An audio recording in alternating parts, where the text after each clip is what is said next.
Right, for the regular council meeting for Town of Archer Lodge on this Monday, April 6th, 2026, in these Jeffrey D. Barnes council chambers. At this time, I'd like to ask Councilman Jackson if he would please give our invocation. Sure. Father, we thank you for this day. We thank you for yesterday and what it means for us. It is the opportunity for us to have a place in your kingdom for all eternity. And we're thankful for that sacrifice. We thank you for just the blessings of our town, and we ask that you help us to look over our town and make the best decisions we can for it, as we're going to do some deliberating about it tonight. We ask that you put a hedge of protection around our citizens, just to keep them safe. We ask that you look over our service members here and abroad. It is a very active time for them. And look over their families and help their families deal with the separation from their loved ones. And we ask for peace and grace in all the things that we do. In your name I pray. Amen. Amen. Please join me in the Pledge of Allegiance.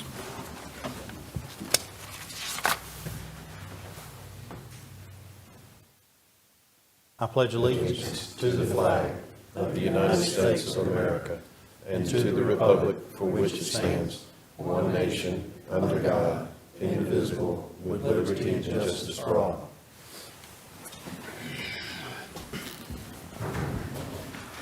Item number 2, approval of the agenda. Do I have a motion to approve the agenda as shown? So moved. I have a motion. Is there a second? Second. I have a motion, second. Any discussion? All in favor? Okay. None opposed, so motion is approved. Item 3, open forum public comment. We have anyone signed up? Okay.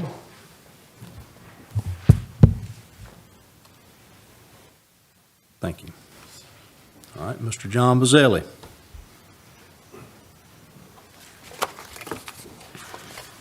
Hello, everybody. I want to talk about the budget. I know you're all working on it right now.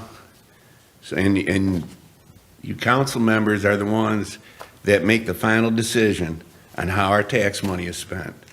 So it's the 5 of you that make that decision. I know you all know that, but, so don't vote on something that you disagree with.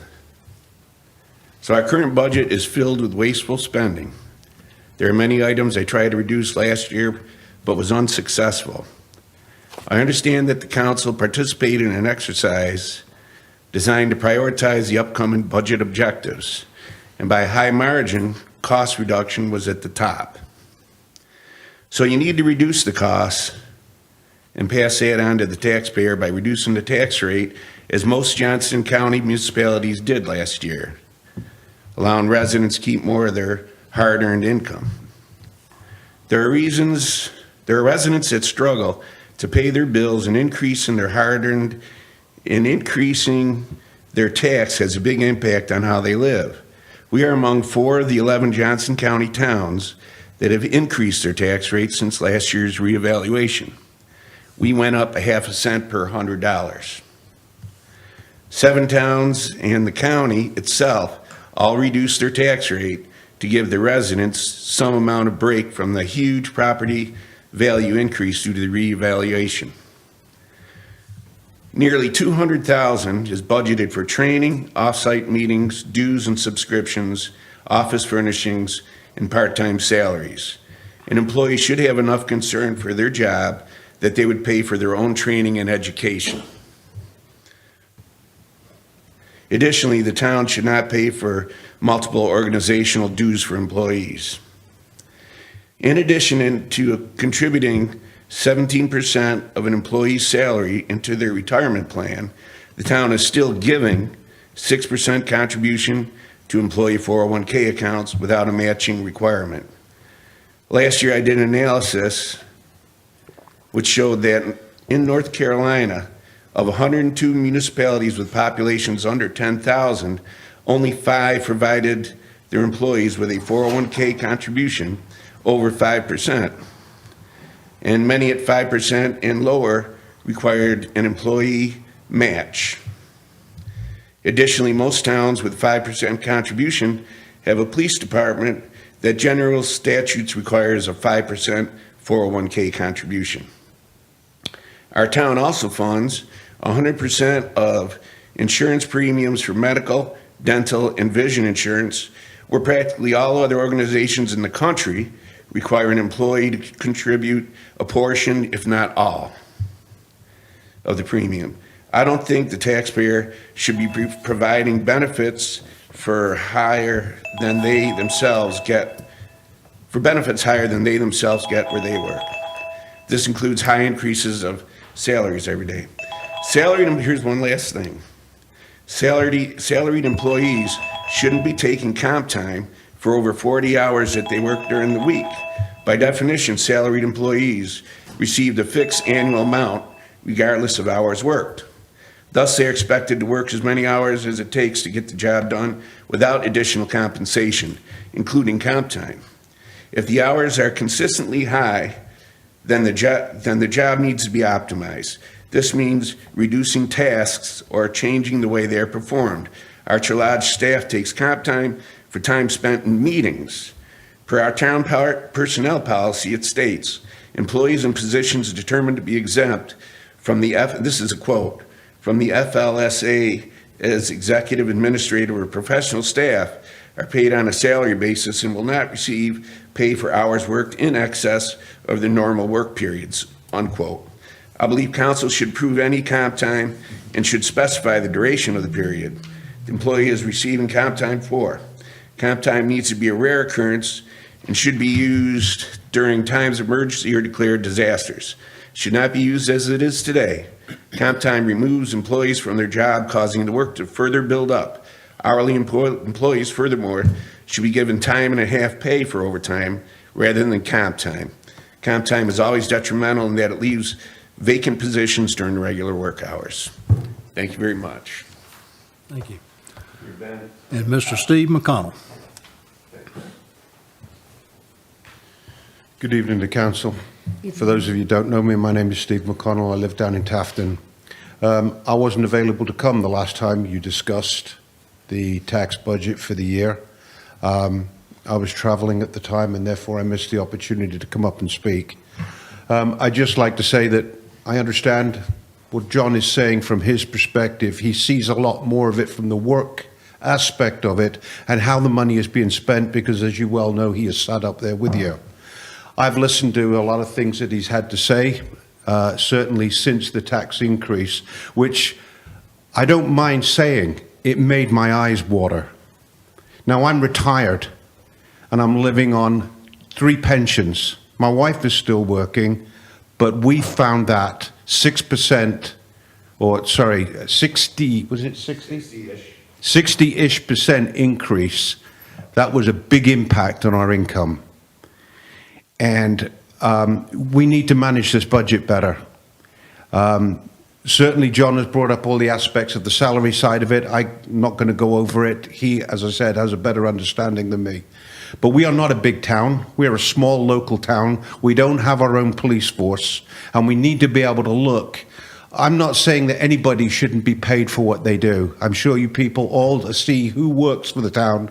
I've seen people cutting grass. I've seen people working in the sun, and I do believe they're worth every penny that we pay them. But we have to look at it and we have to decide when it's starting to get a little bit over the top. Some of the percentages that we're talking about, especially when it comes to overtime and things like that. As I said, I don't have the knowledge to be able to weigh that up with what other towns are paying people because I haven't sat up there and looked at what is going on in the county. But my point was to basically stand up in here and say, that increase, I found it outrageous. There was no warning of it, And that was partly myself to blame because I couldn't come up here and listen to the discussions being held.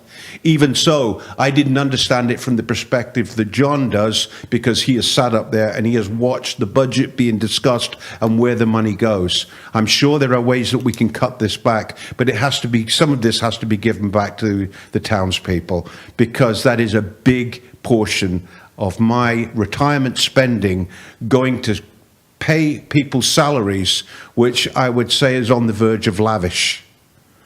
So thank you very much for your time. Thank you. All right, item number 4, consent agenda. Do I have a motion to approve as shown? So moved. I have a motion, is there a second? I'll second. I have a motion, a second, any discussion? All in favor?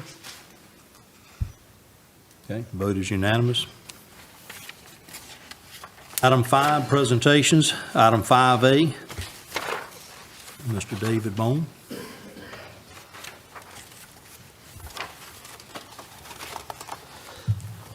Good evening, Mayor, council members, citizens. Welcome to our meeting tonight. Glad to have you here. Glad to be here. So the first item we want to do tonight is to present to you a couple of different documents that staff has developed. And I was going back through our notes from our start, stop, and continue exercise that we held early on. And one of the things that came up during that time was one of the things to start is do a better job explaining the value residents receive from the town. So we took that input from council to heart, and we've developed a couple of different documents. Again, just as our continued effort to be proactive in communicating with our citizens. First of all is an Archer Lodge at a glance brochure. So you have a copy of this in your agenda packet. Really appreciate all of staff's input on this. Lindsay was our main, Lindsay Hicks, our administrative assistant. She was the one that did most of the work in developing this. But it's certainly a group effort, so appreciate everyone. So this is a double fold tri-panel brochure. This is the outside of that brochure. Lists all the council members, got the picture there, lists the main contacts and different services. And if you turn to the next page, Ben, there's the inside. Provides a pie chart for the budget, explaining where the tax funds go, and then the tax rate broken down in the middle, explaining the 30 cents per $100 valuation, and that of that 30 cents, 11.5 goes to fire, 2 cents go to park, and then 16.5 cents goes towards the general operation of the town. List of town services and additional benefits, as well as the mission. The second document, Ben, if you would move, is just kind of a one-pager to explain town services and benefits in regards to public safety, parks and recreation, planning and zoning, community leadership and engagement, finance and budget, coordination of regional partnerships, and then street lights as well. So we've drafted these for council's consideration. Certainly welcome any input that you may have. And the plan is to publish these once you have approved them to, on the town website. And there may be, we may get a few printed copies as well. So any feedback, comments, suggestions? I like it, so. I'll say that, I think it's a neat format, I think. I like it. I'd like to hold off till we get, for the new budget year Again, we could put it on the website at no cost. at no cost. Okay. Yeah. And get it updated quickly once the new budget season comes in. Sure. Okay. Yeah, staff manages the website itself, so we can add stuff. No problem. Okay. Yeah, I like it then. Any other feedback? I like the detail of the breakdown there, the pie chart.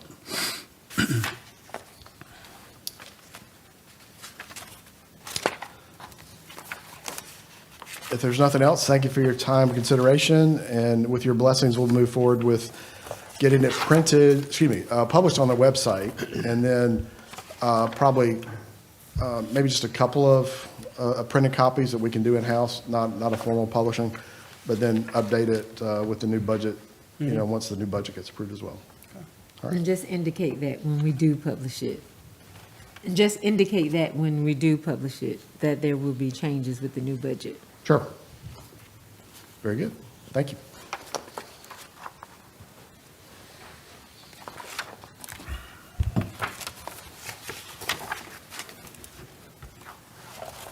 All right, item 5B, presentation from Ms. Cynthia.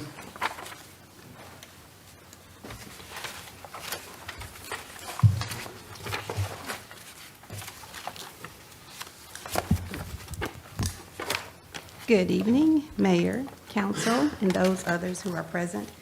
I am here tonight to address some questions and to give an overview of our current organizational structure here.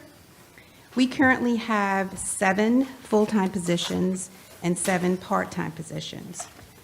Our full-time positions consist of the town administrator, an assistant town administrator and finance officer, a town clerk, a town planner, parks and recreation director, and 2 maintenance specialists, and those are full-time. Our part-time is a project manager, an HR officer, a deputy clerk, an executive assistant, and 1 athletic supervisor and 2 athletic aides. Our current vacancies consist of 1 part-time supervisor, athletic supervisor, and 1 part-time athletic aide. As far as employee classification and the FLSA compliance, it is essential that each position aligns with the Fair Labor Standards Act regarding exempt and non-exempt status. In North Carolina, we follow the federal guidelines based on salary, threshold, and job duties.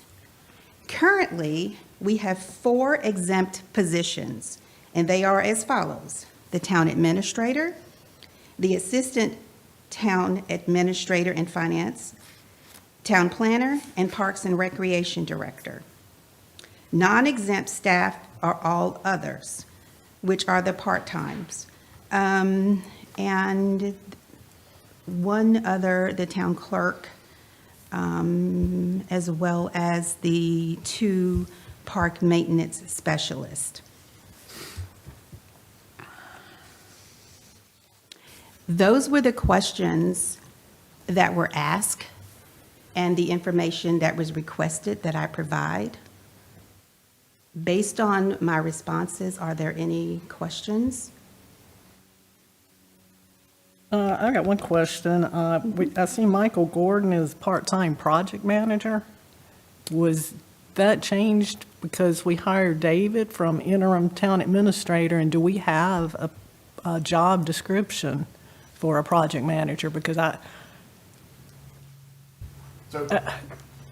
mean, you know, I kind of understand what you're doing since you're town administrator. He's no longer interim, but what exactly is the project manager duties, and do we have a job description? He's basically following through on the projects that he started as interim town administrator with the park projects, and seeing those through. And we, expect those to be done by the end of the fiscal year in June. And we do have a job description for that? No, ma'am, we do not have a job Okay. description. He was continuing that portion of the work that he was doing as interim town administrator. And the other comment I've got is, number 411, Joyce should be part-time.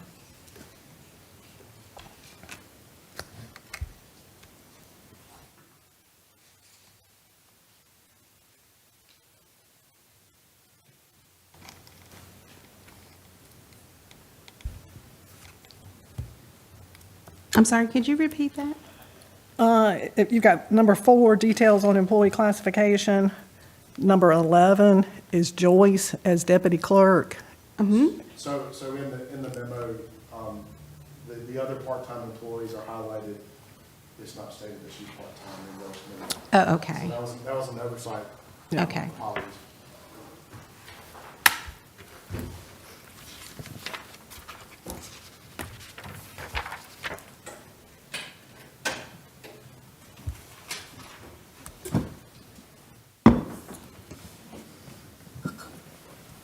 Is there anything further?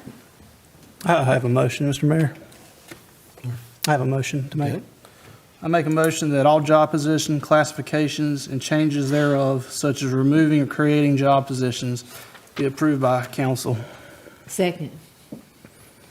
Okay, we have a motion and a second. Is there any discussion? I agree. I think because there's been some hires that we have not been consulted on, and job descriptions that we have not been involved with. Yeah, and I think that would behoove us to, if it's creating or doing away with a position, that we definitely need to be involved in that. If it's a position that we've already created, then filling that positions, we don't necessarily, dependent upon which one it is, have to be involved in. But May I ask, is there a position outside of the project manager? Is there another position that you're unaware of? I'm curious about some overlap on some of the part-time and non-exempt, like some of the assistant positions, and that's one of my concerns. Are there some overlaps on some of the assistants? Are you speaking of in Parks and Recreation? In reference to the clerk, executive, it seems like we have 3 or 4 in admin-type positions. Okay. So what my research found, and I went through minutes, and it goes back to the initial adoption of the MAPS group study, which goes back, if you recall, give me just a second.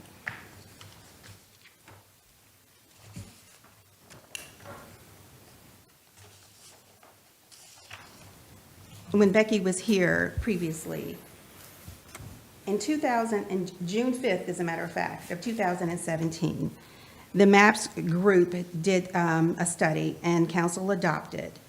And as a result of that, there was 5 positions created.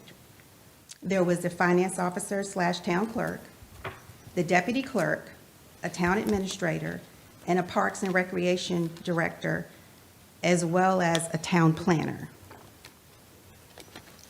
On June 8th of 2022,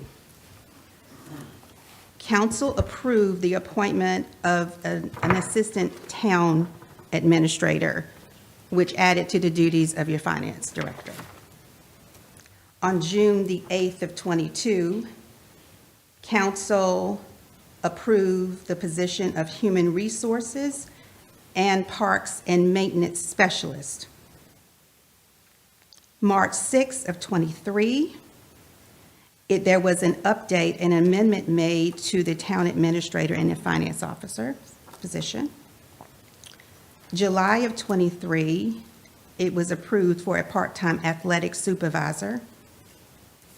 September 5 of 23, there was an approval of a planning director. July 10th of 23, there was an approval of a part-time athletic aide. April 1 of 24, the approval of a full-time parks maintenance specialist. August 19 of 24, the approval of a part-time executive assistant. On January 6 of 25, there was discussion about the town clerk's position. However, it was removed from the agenda. Also on June 6, there was discussion of approving an HR director. That was also taken off of the agenda. February the 3rd of '25, there was discussion about the town clerk position, however, removed from the agenda. On February 17 of '25, there was a planning discussion, and council, the minutes reflected heavily focused on HR, town clerk, and deputy duties. Several members of council expressed concerns of a full-time HR assignment. On November 3rd of '25, the approval of the town clerk's position. And that's what my notes have, and that's what the records reveal as far as your minutes. And that sounds about right, but I think what we really need to do at this point is, I think we really need to have a good discussion ourselves on what we think the structure ought to look like. I don't know, well, my opinion is I think this would, it would tend to be kind of lengthy if we did it tonight, if we did it in something as part of a work session where we could talk about it more, and then see what it looks like afterwards, and then vote on it, I agree. is my opinion. Well, we still have a motion on the table. We have a second. We're in the discussion period. I got you. So Can you repeat? does someone care to amend a motion or table a motion until a further, No, I like his motion as it stands. okay? Yeah, I'm just saying we need to make some, we've got some work to do. Would you repeat it, please? Okay. The motion is that all job positions, classifications, and changes thereof, such as removing or creating, be approved by council.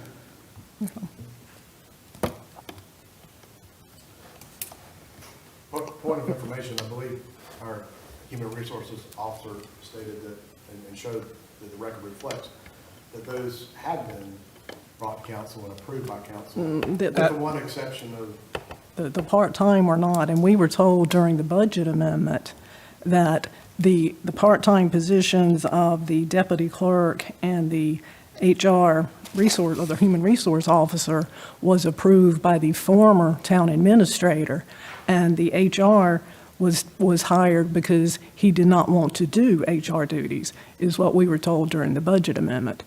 And I went through because the majority of the previous town council strongly opposed a designated HR person.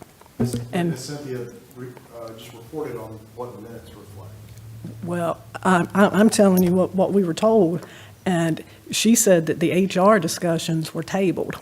We never approved a designated HR person. No, but you did approve the job duties for an HR. It just happens to be tagged with the town clerk. Right, so, because we did, Duties have already been approved by council. as Yes, a but y'all town can't clerk split those slash duties. HR. I'm The duties can't be split. That's a change in job classification when we split duties. It became an individual. It became its own instead of position. The combined. So going forward, this won't happen with this motion. So I'd like us to go ahead and vote, Mr. Mayor. All right. Without any other discussion, all in favor? Okay, any opposed? Okay, vote carries 4-1.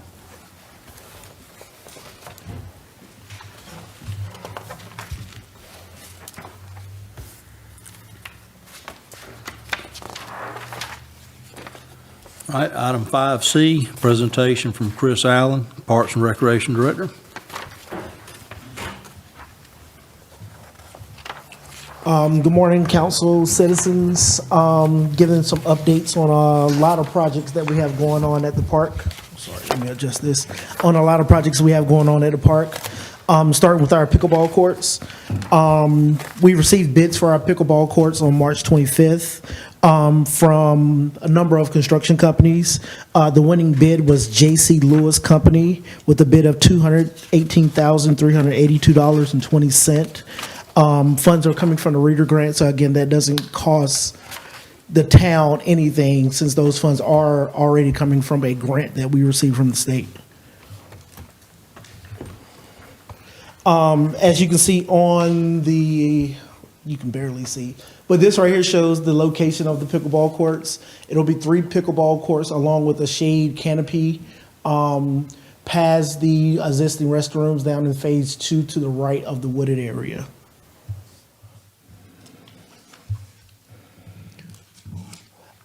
This picture right here shows pretty much how our pickleball courts, how kind of how we want them to look, with the privacy screen, of course, and the shade canopies with picnic tables and some benches to outside of that, just for people that wants to play, for them to wait in a designated area before they get on the courts. Item number 2, our maintenance building. We did put out a bid along with our pickleball courts on March 25th, but for a variety of reasons, we pulled those bids, and we will put those out again within the next couple coming weeks, so that project can be out for bid in the next couple of weeks. What were some of the reasons why it was rejected? That I can't speak on.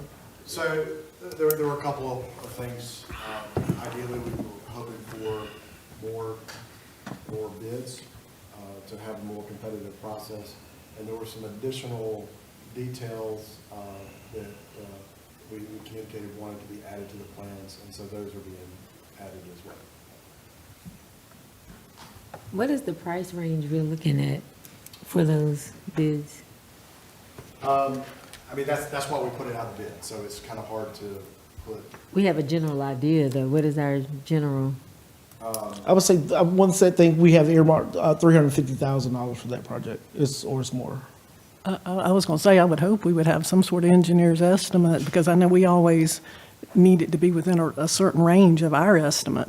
Yes, we have an estimate, I just didn't have it on top of my head. Oh, okay. You know, we can't give you a definitive price because that's part of it. But in that range, right, Ms. Kim? There was $100,000 between the 2 bids we received. The architecture was not hired to provide any estimates. He did design the plan itself. So the 2 bids that we have, there were a big difference between the 2, so there was some concern about that as well. And again, all these funds are coming from the Reader Grant, so again, it's not costing the town any additional funds or anything like that. This right here shows, this pretty much a map of how the western parcel of the park is going to look, with our maintenance building, maintenance yard, a future park office, hopefully, and then just amenities over there with parking and the dumpster area. Chris, could you just go back to that and just explain what we currently have funded and the things that are for future development? Everything on here that we've had funded through the Reader Grant, maintenance building, the fencing around the maintenance building. Only thing for future funding would be the park office, which I thought you were getting ready to say something, which would be looking for future funding with the approval of the council, hopefully within a certain amount of time. But there would be some other extra supplement, some exercise. That's not funded through the Reader Grant. Right, but that's part of the plan is for future development. Yes. Some type of passive recreation over there, that being exercise equipment, cornhole, whatever we come up with. There is some room for some other passive recreation opportunities on that side of the park as well.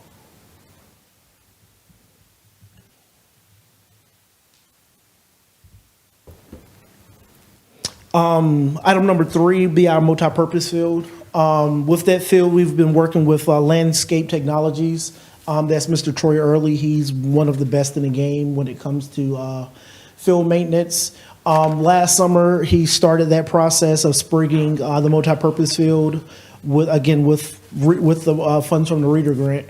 But that didn't take so much. I want to say out of the 12 acres that we have sprigged, only 7 took. So we're looking to complete that process moving forward this summer, so we can get programs and rental opportunities for fall of 2026.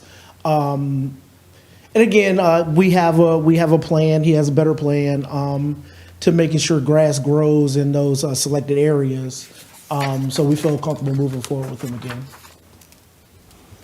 This right here is currently how the park looks over there. Again, it looks great when you're just looking at the picture. You see the fresh green grass, but there in the middle, you find a lot of weeds and a lot of bald spots that that we need to take care of through sprigging again. I think just based on his calculations, there were 5 acres that need to be sprigged again out of the 12 that property is on right there. Restroom facilities, we're close to being finished. Just a punch list should be developed soon. We're working with Vortex Construction on that. We see the light at the end of the tunnel on this project. It's been a while, but it is coming to an end hopefully within the next couple of months here, and we'll be able to open up those restrooms for any patrons that'll be using the multi-purpose field as well as the future pickleball courts. This picture right here shows pretty much where those existing restrooms are going to be. Again, it provides opportunities for participants to have better options when it comes to restrooms, as well as there'll be a concession area as well. Not concession as well as like serving hot food or anything, but we'll have a vending machine, there'd be a drink vending machine and a snack area right there as well. And this right here pretty much shows where you don't have to run back up to the Mike Gordon Pavilion up here to the far left. You'll have closer options when it comes to relieving your bladder. This is currently how it looks. The picture on the left is the front of the, no, I put the wrong picture there. I do apologize about that. The left picture was supposed to show the front of the restroom, where we have the bay doors, the sliding doors. That gives it a good rusted look and fits along with the aesthetics of the park. The picture to the right is the back of the facility where, not sure if you can see to the far right on that picture, top right on that picture, there's a bench right there, and we're going to add a couple more tables and chairs, as well as we have the fans there, so parents and anyone that wants to run away from the heat of the Archuleta summers can have some protection there at that pavilion, well, at the restrooms. And there'll be concession vending machines there. Correct. And that's inside along with the family restrooms. So we have 2 family restrooms along with the front of the front of the restrooms. There's spots for a vending area, 1 drink machine, hopefully 1 drink machine, 1 kind of a snack machine. Fencing along Sterling Lane, this will be item room 5. Pretty much we with our current setup. We leave ourselves open to patrons trying to get into the park after the gates have closed by using Sterling Lane. So pretty much they go up Sterling Lane and just cut across our grass area to get into the park after dark. It hadn't been a big problem, but at the same time, we want to make sure that our park is closed to all patrons when the park is closed. So we're looking at getting fencing from the tree line all the way to the mailbox on Stiller Lane. We're looking at the 3-post wood fencing, such as the picture right here. It'll match what we already have at the retention pond on the western parcel. Yeah, it's 3 rail, and again, it'll go along with the aesthetics of the park. Was that the cheapest option? What's that? Was that the cheapest option? Not the cheapest option, but again, we wanted to go along with what we already using. And again, these aren't funds that the town is using. It's funds that we have from the Reader Grant. So I understand that, but we don't have any of that over on, that's all on the west side parcel, correct? Correct. I would like for the other side parcel to match the softball field and the dog park. That's all black fencing. I mean, we're planning on coloring this, but when you're talking a cheaper version, when you're going to have to probably redo within another 10 years, I think this right here will last a lot longer than. So you think in 10 years we'll have to replace the softball park fencing and the dog fencing? If you go over there now, it's starting to kind of warp at the bottom of the fencing already. We did residential fencing. I probably wouldn't have recommended that. It would have been commercial chain link fence. What about, well, have we priced chain link fence for that side? Yes, sir. I have quotes up. I have every quote we can get. I have for the Stiller Lane. Okay, well, it's just my concerns it doesn't match. I think one of Mr. Davis's concerns is the color, which we're addressing. We're addressing it because we plan on painting this fence black as well. And the paint on the west parcel too. Yes, sir. We're gonna have that painted black as well. Okay. How high is that? That'll be a 4 foot, 3 guardrail fence. Oh, okay. And again, we currently have it around the retention pond on the west side now. Ms. Batten had a comment as well. I was just gonna say that it's pre-treated, so it has to, cure before it can be Painted. primed and black to match the decor that's out. That's all I have. Our dog park, we got some great news from Bars Recreation. They'll be out this week to put in the features to our dog park, that being 2 kind of agility features for big dogs and small dogs, as well as a shade structure and 2 benches for our users that want to use the dog park, so they're just not standing in the dog park getting burnt by the sun here in Archer Lodge. So when that's installed, we're looking at a tentative date as of this coming up Monday, April the 13th. And again, that's been a hot topic every time I'm at the park. So everyone is asking, when is the dog park going to open? It hasn't been a delay on our end, but it's just been where we want to make sure that all the features are implemented before we even open up the dog park. We don't want to open a dog park, get everyone excited, and then have to close it down for implementations of our equipment. This is a current picture of the dog park. We have our rules and regulations up already, and again, we're just waiting on features. Of course, my guys will have the grass cut and everything. That'll be tomorrow. But just to give you a look at how the dog park looks inside, as well as the size of the interior of the dog park. Are they going to add some, I don't know how to say this.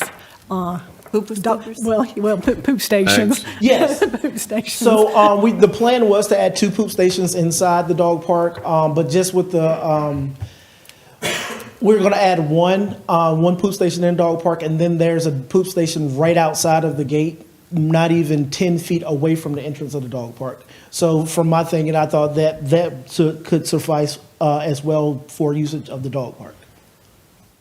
But then, Chris, were there, 3 or 4 scattered throughout the walking trail as well? We have 1, 2, 3, 4, 5. We have 6 dog stations at the park right now, with 2 in our shelter. Then we have 2 at the community center as well. And what was that date? You said April 13th? April the 13th. Because I get questions about the dog park too. Well, it's a soft opening, and we're hoping that everything works out for Monday. Oh, okay. Were there any benches or anything over there for people to sit on, What, inside the dog park? or outside, like outside the fence? Outside the fence, no, sir. I'm not telling the truth on that one. The closest bench will be behind, if you look at the picture, there's one behind the grain bin. Okay. So there's benches scattered throughout the walking trail at the park. And 1, 2, 3, 4, 5, 6, 7. 7 benches throughout the park alone by itself. This is not including the western parcel. I just say that because, some people might not want to bring their dogs around people, so they might stay over there at the dog park and want somewhere to sit. Oh, yeah, most definitely, most definitely. As well as we've just added some making sure you put your dogs on a leash signs throughout the walking trail as well, because that seems like we've seen a number of patrons that have they just walking their dogs without a leash. So, and again, we don't want any liability on our end from that. Item number 7, the wildflower area. This was an idea that came from one of our park maintenance staff. He says he goes to a number of parks and see that there's just a dedicated area for wildflowers, and it adds to the aesthetic of the park. We weren't doing anything with the selected area. It's kind of on the wood line behind the open space on our park. We weren't doing anything with that open area. It was plans for a future amphitheater on some of it, but for right now, we're moving forward with this project. And again, the fire department helped us do a light burn a couple of weeks ago, and I wish I would have put that picture in the presentation, because that was an awesome picture that you added in there. But, that was a quick burn. I mean, I got over there 3 minutes after 2 o'clock, and they were finished. Like, it was a quick burn, but it was definitely, and it brought back to life some of that area as well, just having some more of the nutrients within the area. The first time that we added seed, it didn't take just because we didn't wait long enough for it to get out of freezing. We had about a couple of weeks ago, we had a couple of days where we didn't get over 40, 50 degrees. So Blake reseeded everything today, actually. So hopefully within the next couple of weeks, month or two, we'll start seeing some things bloom over there in that area. Sorry. Item number 8, disc golf. This has come from a grant that we won in 2025 with the amateur sports. Out of the $10,000, we got $3,500 for disc golf as well as fence toppers. Fence toppers are already on the fences at both fields, that being field 1 and 2. And then we purchased disc golf baskets, I would say maybe 2 or 3 months ago. And we've been working with a local disc golf pro, Ryan Han, with that. And it's just amazing how things come together sometimes. His brother throws disc golf at the community center probably 3 or 4 days a week. And he's been doing this traditionally for a while now. I was picking up trash, and I just went over and asked him, did he have any experience in designing any disc golf courses? He was like, no, I don't, but my brother would love to. So I called his brother that afternoon, and we met probably within a week, and he has a disc golf course mapped out for us already with the help of Mr. Kress there as well. So they've worked hard on mapping out a great course for us, and hopefully we'll get started in clearing some underbrush and adding that within the next couple of months here. Questions, concerns? Chris, have Yes, we sir. are there any cameras down at the south end of the north end of the multi-field? Are you talking like the bottom half, like towards the multi-purpose fields, or? Yeah. No, sir, we don't have any cameras down there. I think we need some. I would agree. I would agree. We currently don't have any cameers at the I go in park there right now. 2-3 times a week, Yes, sir. and there's cars being back there at the back spinning donuts around. You know where I'm talking. Yes, sir. And coming across the field, you can see where they've come across that field. Yes, sir. We've got way too much money to let people come in there and tear that place up. I agree. 100% I mean- agree, sir. You know, we got to protect what we're doing there, Yes, sir. but I just see way too much of that, somebody having a good time, and more likely it's closed. Probably. Yes, sir. You Because know, I'm sure if it happened during operation there's hours, somebody would have reported that. there from at some point. 7 or 7:30 in the morning walking or doing something till Yes, sir. dark. So, but anyway. Thank you. Mayor, Yes. Council, if I may, just real quick, highlight a couple things that Chris mentioned. First of all, I just want to applaud staff for the effort, to have an employee that kind of has an idea, like with the flower area, and to bring that up, and for Chris to embrace that, staff to embrace that. I think that's part of the culture that makes Archer Lodge special, working here. And then secondly, just the fact that, staff had the conversation with the disc golfers, and we're able to build upon that and make that connection. And again, that's just part of what makes Archer Lodge special, is that sense of community and neighbors helping neighbors.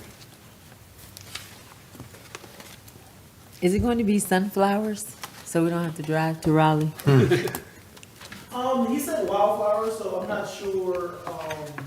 I think it's a mix of sunflowers and other wildflowers. Okay. All right, moving on to discussion and possible action items. Item 6A, Resolution AL 2026-04-06, adopting the rules and procedures for town council and its board. Thank you, Mayor. Thank you, Council. As you all know, this is something that we've been talking about since December. Just to give you a little bit of background, North Carolina general statutes allow and somewhat encourage town councils to adopt their own rules of procedure, just so long as they don't conflict with the city charter, general law, or generally accepted principles of parliamentary procedure. You all have had rules of procedure for quite some time. The most recent update was in 2021, so that's what we've been operating under since then. It's a somewhat common practice in some towns. You don't see it in every town, but some towns, after each election, at their organizational meeting, after folks get sworn in, they'll re-adopt their code of ethics and re-adopt their rules of procedure, just so everybody is cool with it. So say a new person got elected to council and they had a priority they wanted to bring up in the rules of procedure. It's already on the agenda, and the slate is set for the council until the following election. Just as a sort of a reminder on where we've been on these were brought at the December meeting. They were pulled from the agenda due to timing concerns. They were brought back at the January meeting, where council and staff had some discussion over certain things council wanted to see changed. Those changes are reflected in tonight's version of the rules of procedure. Just to give you a quick summary of the changes between the 2021 version and the version being presented to you tonight. One, it clarifies the procedure for dangerous dog appeal hearings and the associated appeal process. That's a new thing for the town. You all adopted that and added that to the town ordinances, I believe, in January. But there wasn't a necessarily a clear process for staff to follow, both for the meeting itself and internally for staff to notify folks that are appealing, to notify the animal control officer. So that's included in the appendix.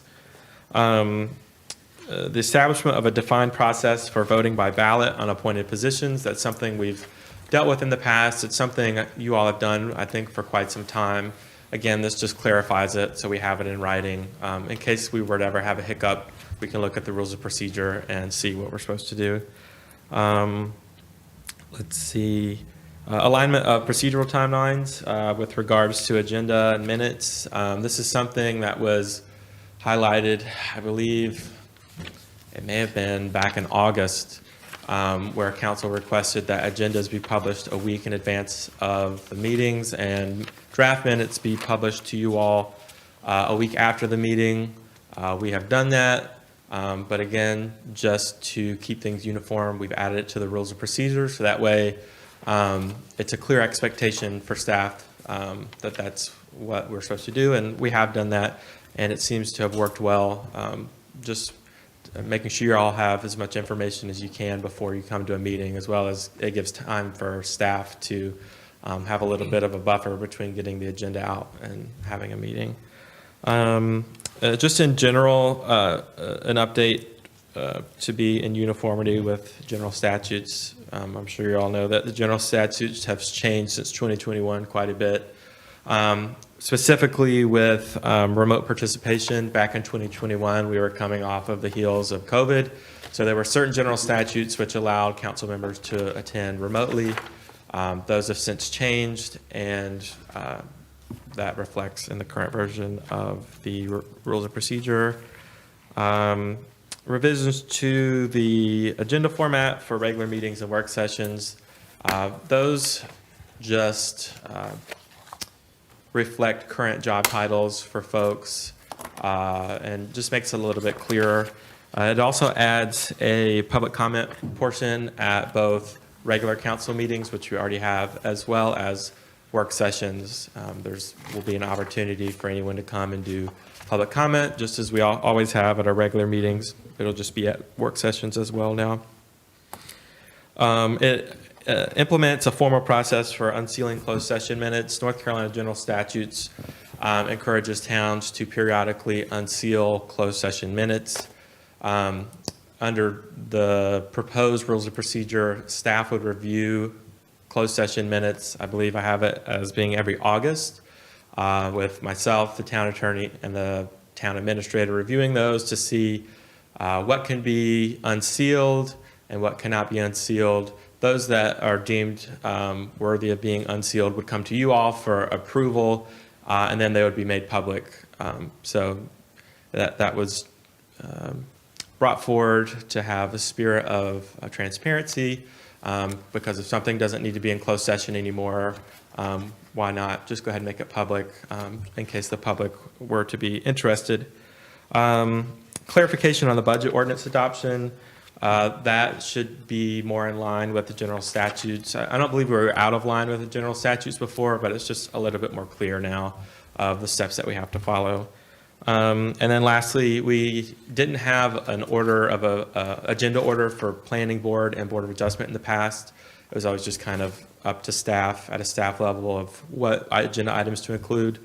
Now it kind of follows what we have for council, and that there's a set order for welcome, call to order, pledge of allegiance, approval of minutes, that sort of thing. Again, it just helps us have things in writing in case we ever have a hiccup or a question. We can go look and see, hey, this was approved by council in 2026. This is what we're following. So with that said, I'm happy to take questions or comments. With that, I've got just a couple, Ben, which I know I sent you. I listened to my comments, and it looked like most of them got incorporated, so I appreciate you doing that. But there were a few that didn't, and I don't know if there was an oversight or maybe there was some discussion and there was a reason not to do it, but there are at least probably 2 or 3 that I would really like to see added.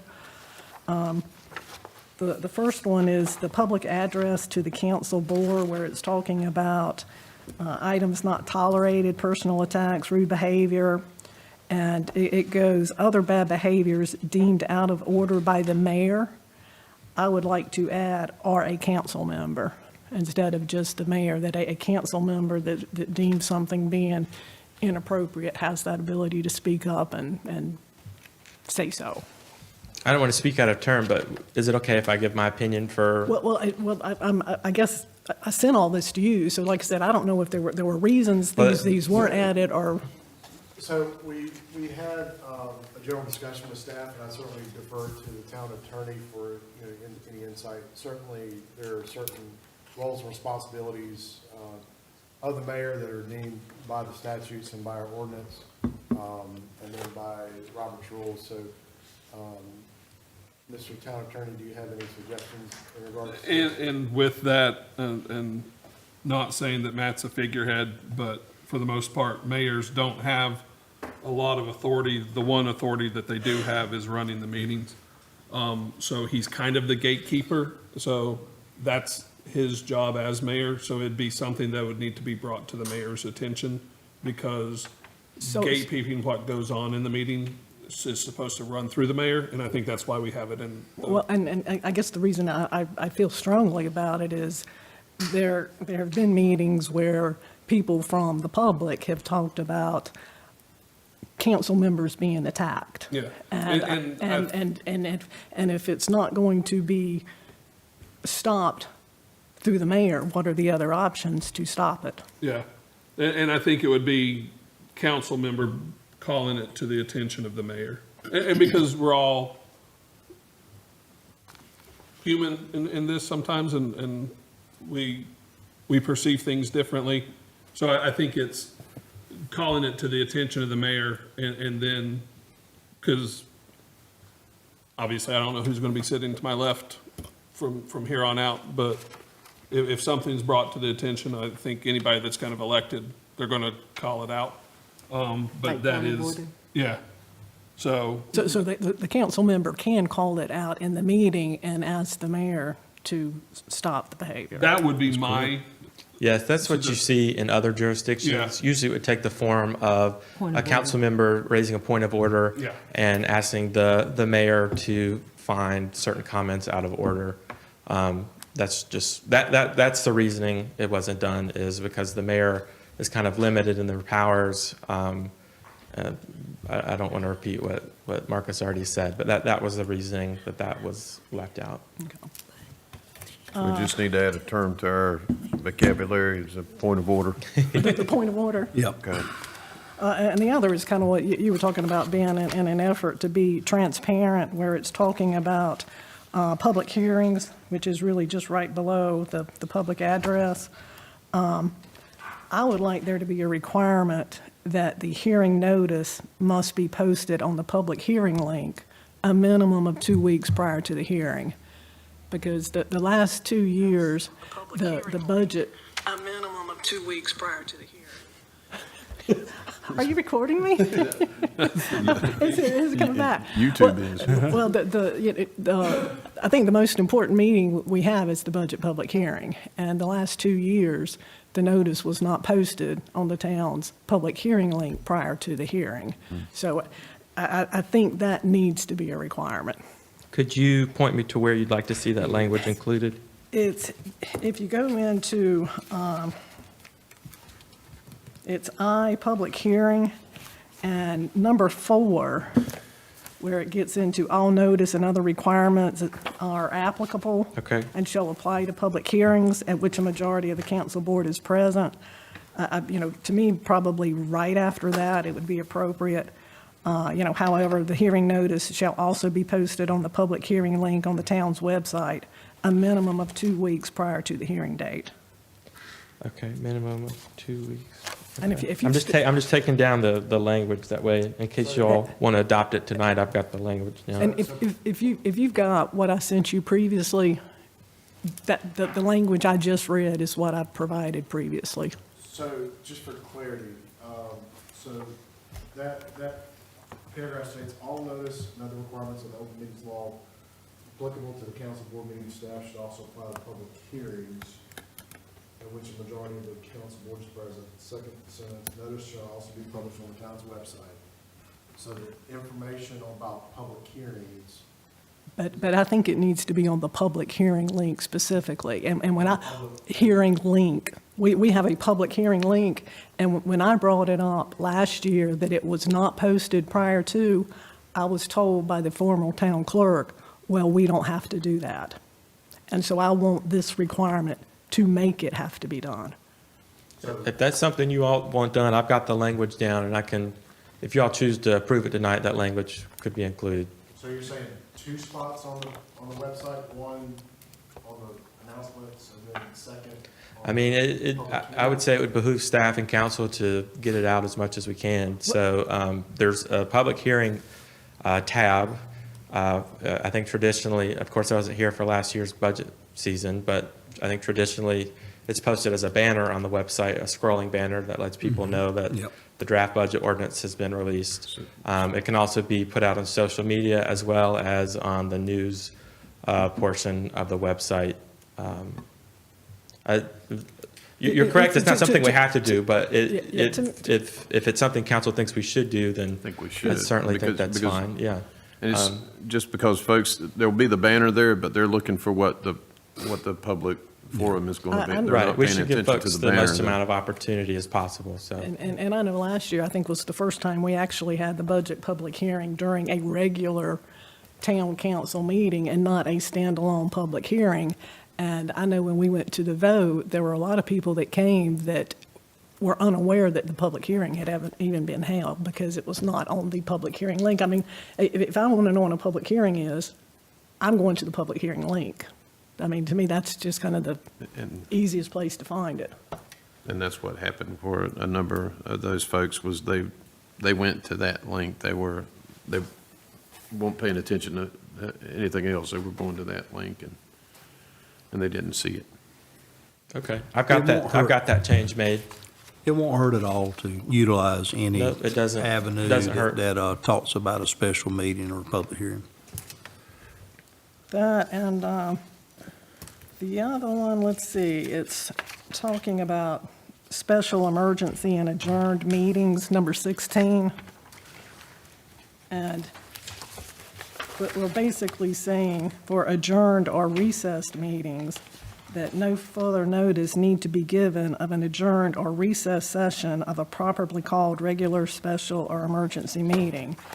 And I've had residents come up to me in the past when we did what we kind of did last time. We had a continuation of the regular meeting that they were not aware of it. And so I don't know if there's some way we can also put on our website, say under the calendars, that it's a continuation of another meeting, that there's some notice out there for them to be aware of. The meeting was not finished, because if we do it like we did before with the work session, people aren't necessarily going to expect it to be a regular meeting continuation. So just notification on the website.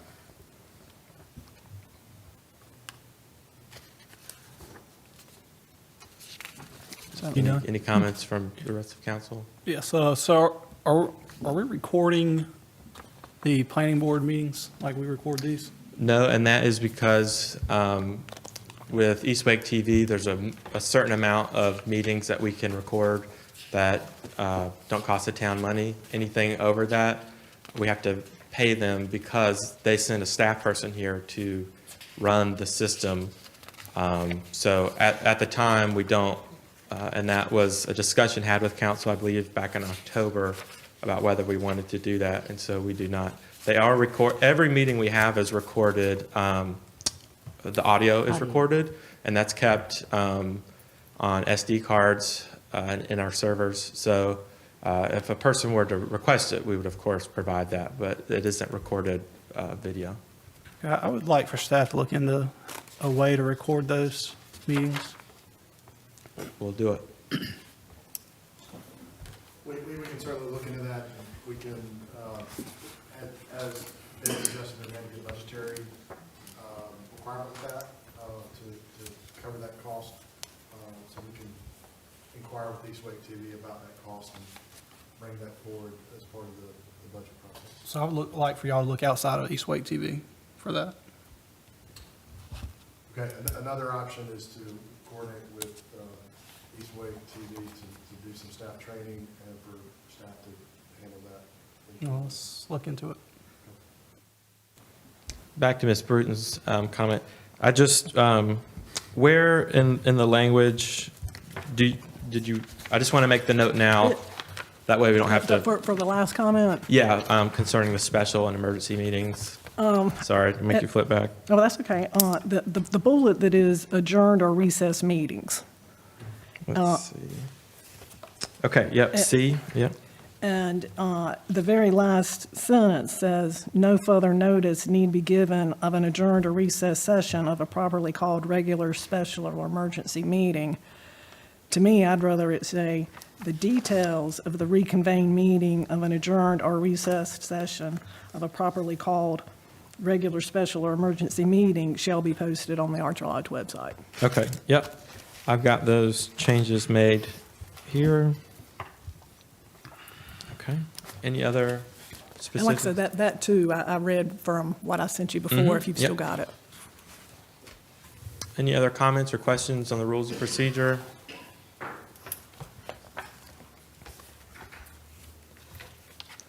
Otherwise, I've made those necessary changes. I would request that you all approve the rules of procedure as amended. And then tomorrow, I'll make those changes and send you all the updated rules of procedure, as well as get you all a copy to have in your agenda books. Any other council members have any questions? Okay. Do I have a motion to approve Resolution AL 2026-04-06 as amended?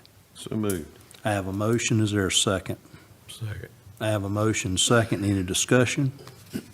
All in favor? Okay, motion carries, unanimous vote.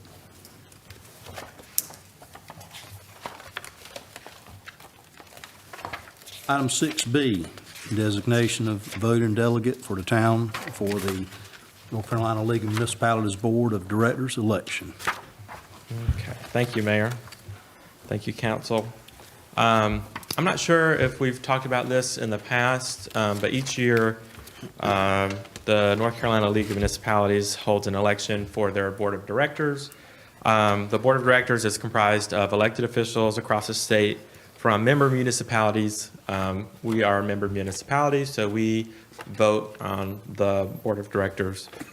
Candidates who are interested in serving on the board were required to submit an interest form to the nominating committee by April 6th. The nominating committee will conduct interviews with candidates, and then candidates that are approved by the nominating committee will be made public prior to voting going public. Each member municipality is allowed to designate one voting delegate for consideration of the proposed slate from the nominating committee. So basically, what we're asking you all to do is to pick a member of council to designate as the person who will vote for the board of directors. What will happen after you all choose a delegate, I will fill out a form with the league that lets them know we've chosen a delegate. They will send you a form, and let's see, between April 13th and April 21st, the ballot will be open electronically. You can do it from your phone or from your computer at home. And then the results will be released May 7th at the annual league conference in Raleigh. So the requested action would be for you all to designate a delegate to vote on behalf of the town. Any questions? Is there anyone interested in this position? When do they meet? What's that? It's virtual. You'll just get a link in your email. It should be pretty simple. Yeah, but still, when, if they're doing it virtually on a Wednesday night, that's kind of hard for me, but. It's just a form they send you, and you can do it anytime between April 7th, when did I say? April 13th and April 21st. This isn't to be on the board of directors, it's to vote for the board of directors Oh, on behalf gotcha. of the town. So it's. It's not a position Yeah. like Campo or anything like that. Right. Gotcha, Right, understood. I wasn't. It's a job instead of a position, right? I mean, if no one else is interested, I'll do it because I'm already researching the people who want to be on the board. Sounds good to me. You got a jump start on us. They have a lot of power. And I don't think we need a vote for that. I think we just sort of an informal. What do you think, Marcus? It never hurts to have Yeah, a vote. it never hurts. Okay. I would suggest a vote. Okay. I make a motion for Frankie to be our voting delegate. Okay, we have a motion. Is there a second? I'll second it. We have a motion and a second. Is there any discussion? All in favor? Okay, motion carries. Thank you, Mayor. Thank you, Council. Item number 7, Town Attorney's Report. I will be brief with this. We don't have a lot of closed sessions since it's been brought up, closed session with the minutes and everything. Just a reminder for you guys that action cannot be taken in a closed session, and I know we've always been very good and conscientious of this, but if there is something that has to be done that, from what we have talked about in closed session, that vote is taken once we come back into open session. You can't have the vote for whatever you're trying to do in closed session. So just a reminder for you guys on that. Okay. Item number 8, Town Administrator's Report. Good evening once again. You have my initial report and agenda packet. Just wanted to highlight a few things about that. Second bullet, the meeting with the State Employees Credit Union. So we've had some discussion about a possible location of a State Employees Credit Union ATM machine in town, possibly on town property. Plan to have some more information on that at the work session coming up later this month. East Wake TV Board, we meet twice a year on that, and a new interlocal agreement needs to be brought before council. I believe it's done every 3 or 4 years. So the current agreement expires the end of June. That agreement is in draft form and waiting on review from all the towns. I've done that review from our standpoint, and so hopefully that will come to the board in the next couple of months. Had a meeting with the Clayton Postmaster, Ms. Keisha Johnson, discussing the prospect of having a U.S. Postal Service collection box installed in town. Had a very nice conversation. She's a lovely woman. She gave me a number of reasons why she can't honor that request, but we are continuing to pursue options to try to get that collection box here in town. On the next page, just want to highlight Triangle East Chamber of Commerce orientation and board meeting. Appreciate council's endorsement of me to serve to represent the community on that Chamber of Commerce board, and so moving forward with that. The radar speed sign, we've had some discussion about moving that around to different locations, and we have moved that to a different location on Castleberry Road near the park, or actually at the park. And our goal is to move that speed sign around to different areas once per month. I've gotten some input from Fire Chief Philip Driver as far as some of his areas are concerned, and so I appreciate his assistance with that. And so first of each month, we plan to move around to different locations. Had in addition to what was already in the agenda packet, I had a call with County Commissioner Michelle Pace Davis last Thursday, just talking about general town opportunities, and working to collaborate to support agriculture. That's a big part of our history and traditions, and something that we value as a community. So what we've got up here, one thing I mentioned to Herb and had conversation with other areas as well. One way to potentially, really accentuate our farm heritage, agricultural heritage, and create some space for public art is with quilt trails. And I don't know if you're familiar with, the concept of quilt trails out in the western part of the state. There have been some that have been added on the eastern part of the state as well. It initially started, I think, as a memorial for one person, and just kind of grew from there. So it started kind of in the Franklin County area for the Tar River, and expanded to the Roanoke River, and I've got some experience from prior jurisdiction with that as well. And it's even grown to Wake County. There are several spots in Wendell, one in Zebulon now. So I reached out to this organization, and we've got reached out to Cooperative Extension and the Visitors Bureau. And so we're having an ongoing conversation about potentially bringing this to Johnson County and to the Neuse River Basin. So more information on that. Also had a meeting with a virtual meeting with the county manager and other managers last Thursday as well. There was some discussion about the fire cost share plan. As we've communicated in the past, there's been, there are a number of communities that have concerns about that.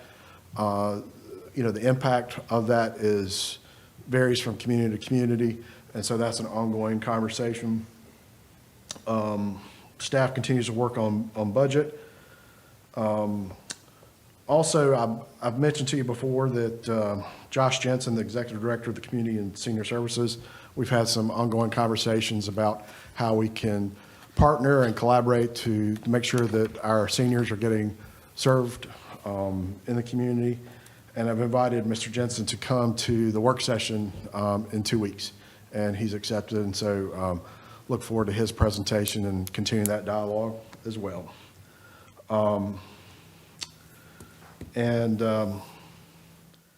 Let's see. Also, we've got some other things planned, but I'll defer to other colleagues as well as staff, elected officials for some of those items as well. I don't want to steal anyone's thunder. So thank you. Any questions? All right, thank you. Item number 9, Assistant Town Administrator and Finance Officer Report. Ms. Kim.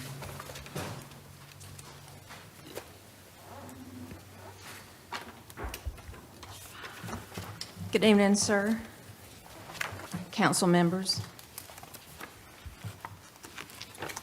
As shown on the agenda memo, I'm not going to sit here and read those pages to you, but I will bring out a few items on this. I did attend the ALCC board meeting. It's the second Thursday of every month, and very good meeting. And the minutes of the meeting have been provided for your review of what they just talked about, and of course what I shared, which is the same item that I shared with council, the spreadsheet that showed the amount of Archer Lodge funding that has gone towards the community center since incorporation, as well as the Little League since the agreement has been passed. Any questions regarding the meeting, board meeting? Okay, if not, then we'll move right on to the the February interim financial statements. And as you can see, February, we are 7 months into the fiscal year. And our revenues are currently at a little less than 74% collected. And the general fund expenditures are 58%. And so that gives us currently a net difference for the whole year of around $515,000 to the good. Moving over to the capital reserve fund, the only activity in that fund this past month is investment earnings. There's been no expenditures, no more transfers.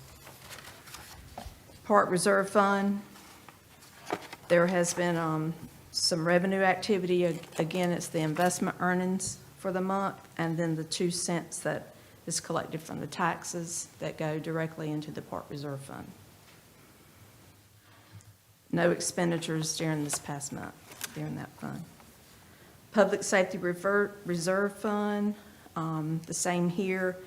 We have the investment earnings that were collected during the month, and there's been no other activity in that fund.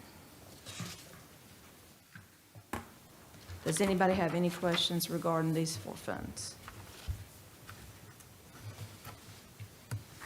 Okay, if not, we'll compare last year, February 25, to this year, February 26. As far as the revenues are concerned, you will see that the revenues have increased roughly $675,000. And the expenditures also increased as of $334, but leaving us a net of $341,000 better this year than we were last year at this time. Does anybody have any questions regarding the comparison between the two?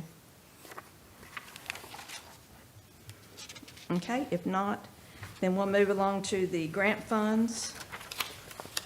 These spreadsheets are a living document. In other words, they change monthly, they change as expenses occur. And so the amounts that you are shown here with your, with the spreadsheets are as of I think it was the end of March. Yes, end of March. And so there's already been, that data is already old. Like I said, each week it changes, and so I'll keep you abreast each time as we get further along in the grant funds, spending them. And just know that the SCIF grant does not have a deadline, and it's approximately a little less than 47,000 left of those grant funds that we're trying our best to get encumbered with the projects that Chris mentioned earlier. And the Reader grant has got to be encumbered by the end of June. And if that's not done, then we have to send the funds back to the state. So we are eagerly, as he mentioned, getting all kinds of quotes. 2 of the big projects, as you'll see, can you go to the Reader? Sorry.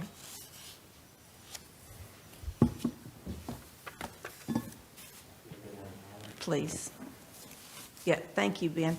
I've highlighted here because we put the highest, or I did, I put the highest bid that we've received for the pickleballs was, I believe it, what has it got right there? $382,000.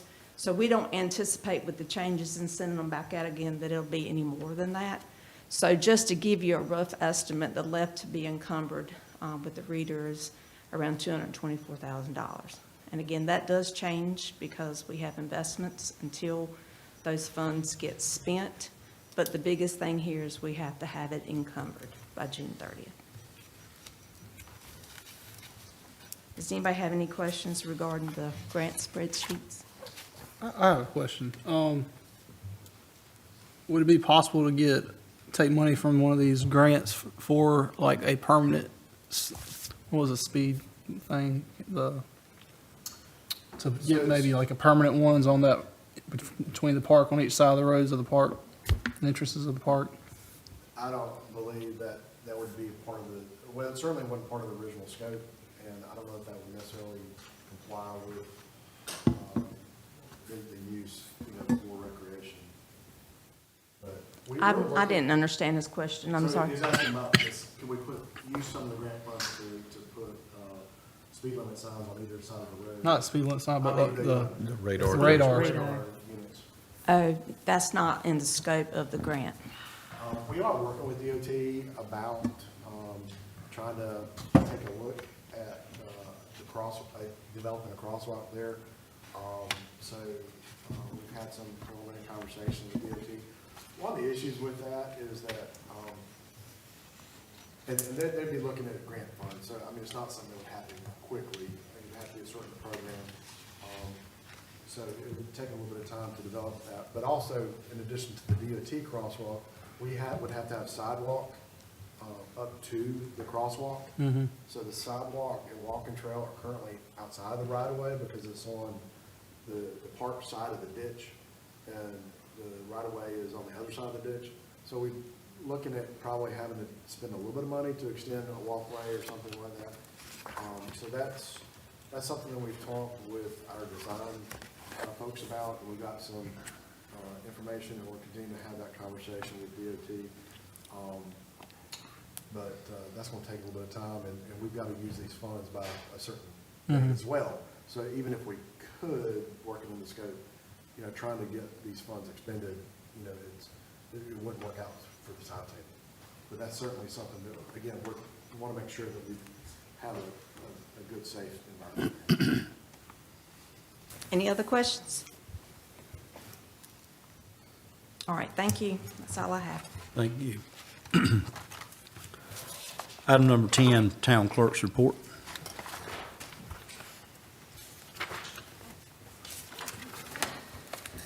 Thank you, Mayor.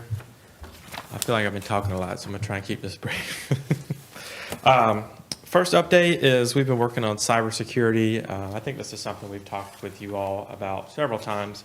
But even since this was released, we've got an update. So we're working with our IT vendor to help us use software. It's called KnowBe4.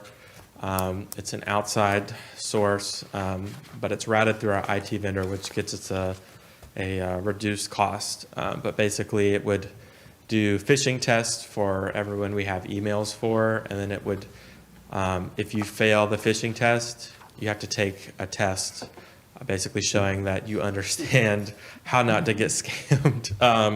That's something we're looking at incorporating in the new budget. So I think that's going to be a continued conversation. But as we've talked about before, I won't beat it to death, but it's something that's happening in a lot of towns, cybersecurity issues. We definitely don't want to be the next victim. We've been proactive, but at a certain point, there's only so much we can do.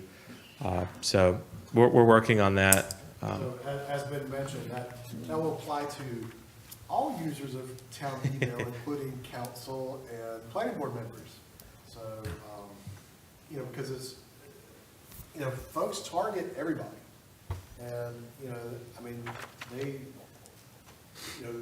town employees might get an email that looks like it's coming from me, or or the mayor trying to get us to buy gift cards. So they are, targeting elected officials as well.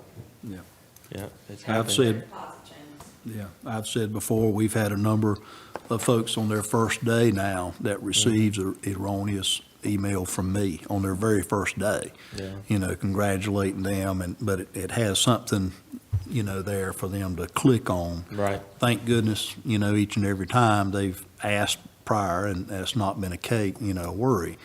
But it is a concern for a lot of companies and organizations. Yeah. And all Our it takes com- is one That's correct. one mess up, and they've got passwords and all sorts of information. So that's something in the works, but we should be talking about that a little bit more during the budget process. Next up, we had a good planning board meeting on March 17th. We updated the planning board on the comprehensive land use plan process. We didn't talk about the plan itself. We just gave them an update on when we would be bringing a final draft. And they seemed comfortable with that process. And then we'll have a special meeting in a week or so. I think maybe Jason will talk about that, so I don't want to steal his moment. I've been working with the North Carolina Association of Municipal Clerks. I serve on several committees. Earlier this week, I found out I was appointed chair of the logistics subcommittee for the association, so that's exciting. But it's a good way to meet people from across the state. I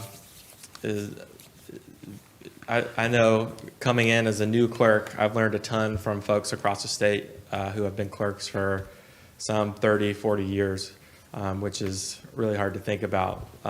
But they've got a lot of institutional knowledge, and so working with them in the association helps me learn a lot. I can share ideas from what we've done.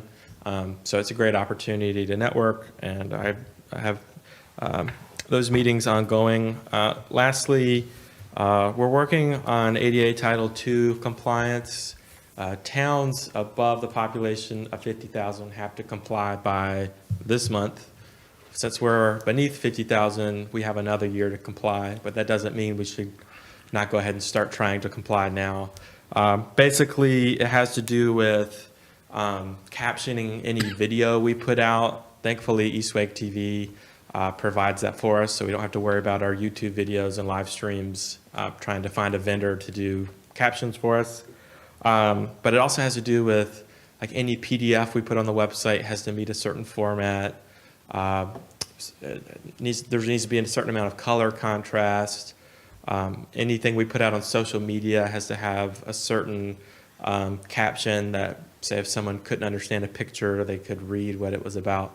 It's fairly complicated, so we're working with our IT vendor as well as our website vendor and other folks we interact with to try and make sure we've got our bases covered and not waiting till next April to get it figured out. Any questions? Thank you. All right, item number 11, Human Resource Officer's Report.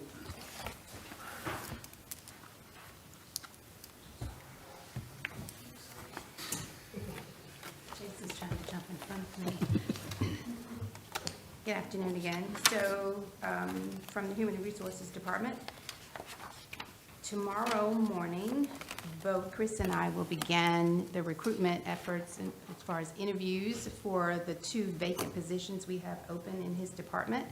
One's an aide and one's a supervisor, and hopefully, shortly after that, we will have those 2 positions filled.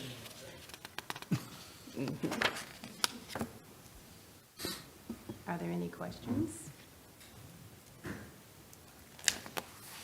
Okay. Item number 12, Town Planner's Report.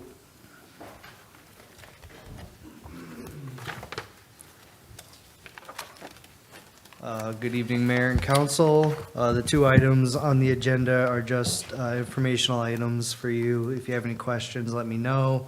The big ticket item is the comp plan update. As Ben had mentioned, Planning Board will be receiving that. The first formal presentation of the final draft next Wednesday from CodeWright. We are hoping that by the Wednesday of this week, that we will be receiving a voiceover presentation of the comp plan from CodeWright. They offered to do that for us, so it's something that we can post to our website and our YouTube so that people can watch that and get a voiceover review of what the comp plan entails. So once we receive that, we'll be sure to share that with you all so you can get it out to your people and let them know it'll be up on the town website. And then there will be a 2-week break to receive any planning board comments and if there are any needed updates to the draft plan before it comes back to you all at the next council meeting, hopefully for your review and possible adoption. That is all I have. Does there have to be a public hearing? I believe we've covered that. Okay, so we, Yeah. Sorry, my microphone went on. We plan on having a public hearing at the council meeting in May for it, but we will also have an advertised public comment process for the special meeting next week. Yeah. I would like to have, not vote on it in May, and we'll vote on it in June. after the public hearing. And they give us 2 more chances in May for people to come up and say something. Well, and it gives us time to digest Yeah. the Okay, so- comments from the public, because, you know. I'd like to look over it again. And there won't be that perception, well, they've already made up their mind if they're going to vote right after the public hearing, they can't make any changes because Mhm. they're going to adopt it. So I agree with you. Can we make that happen? But that's all I have for y'all tonight. Thank you. Item 13, Parks and Recreation Director's Report.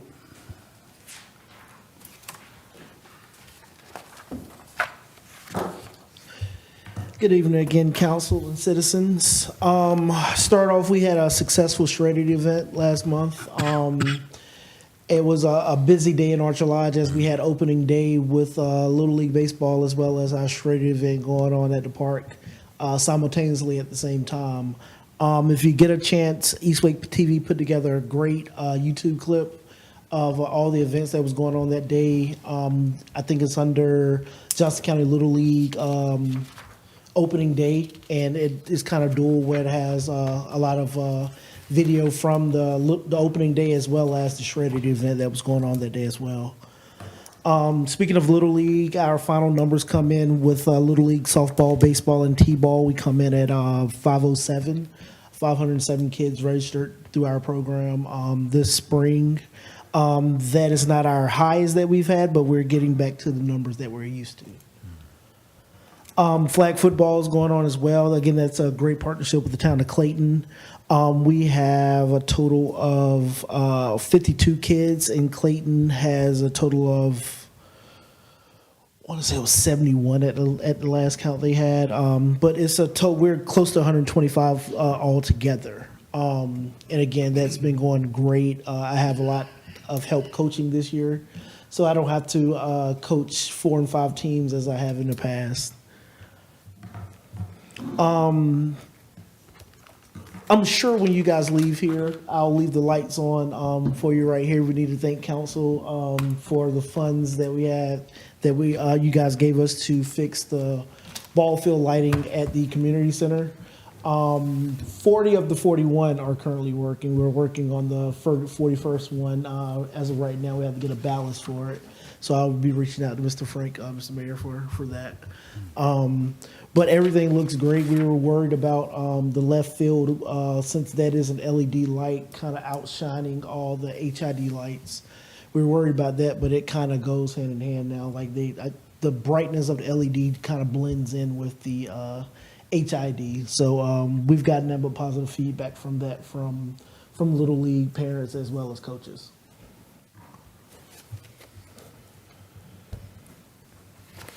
As of March 28th, we had our opening of 2 programs that we have for the summer. That being our softball clinics that we've had. This will be our 3rd summer offering that. We've worked with Jason Jeffers. He's the softball coach at Archer Lodge Middle School. He's ran that clinic for us for the last 3 seasons, and I foresee that being filled soon as I get flyers over to the middle school. As well as our archery program. That class, we're offering that class on Saturday, May the, I want to say it's May the 9th. I can't think off the top of my head. But that class is currently filled. Less than 6 hours. So that lets us know that we need to offer, that I need to offer a second session of that class as well. So I'll probably be looking to do that as well as in the month of May. I only offered for 7 participants, but it was filled within 6 hours of opening up at 8 o'clock on that day. And again, that was one, this is our first class that we're offering with the grant we won last year, the $25,000 grant for training as well as equipment for that class. So definitely looking forward to that. Absolutely.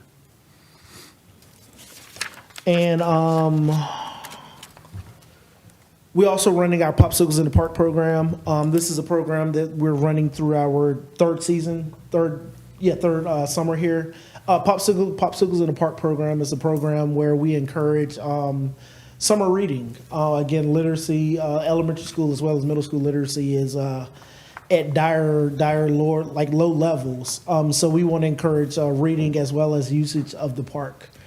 This year we're working with an artist out of Apex. He does musical storytelling through music. His name's Luke Vandergraff. He's did a couple shows in Clayton last summer. That's how I found out about him. So what I've offered, I contacted him. He's going to do a couple of shows for us this summer with the Popsicles in the Park program, and hopefully that gets more people involved in reading throughout the summer. And finally, at the end of this month, I'll be attending. It's called a Parks and Rec Summit. With that summit, it's gathering. It was 50, but now it's 65 parks and recreation directors all over the country, where they bring you in, and it's kind of an intense conference where you get to talk to vendors. They have a total of 75 vendors that we'll have one-on-one contact with, as well as discussing current trends and topics throughout the Parks and Recreation field. This is a free conference that you had to apply to the Parks and Rec Summit. So I was accepted to attend this summit, and I'm definitely looking forward to it. And that'll be April 27th through 29th of the end of this month. Any questions, concerns? Thank you.